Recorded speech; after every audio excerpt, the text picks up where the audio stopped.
How to add music in Bus Simulator Indonesia. First things first, open up the game and tap on Garage right here on the left side of your main screen. Once you're inside, look up at the very top right. See that little music note icon? Go ahead and give that a tap. By default, it opens up the radio settings. We want our own files, so tap on the Music tab right next to it. Since we don't have anything loaded yet, hit Add Playlist at the very bottom.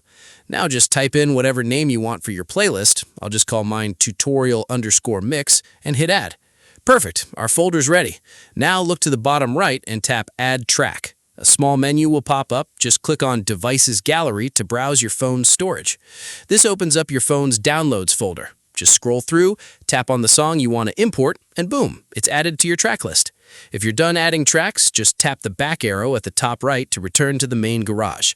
All right, let's load into a drive and test it out.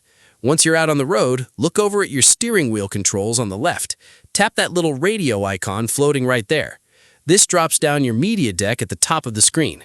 Make sure to tap the music note icon inside this menu so it switches from the radio over to your custom playlist. Finally, just smash that play button. And there you go, your own music is officially playing while you cruise. If this helped you out, drop a like for your boy and hit subscribe so you don't miss the next quick guide. Catch you in the next one. Drive safe.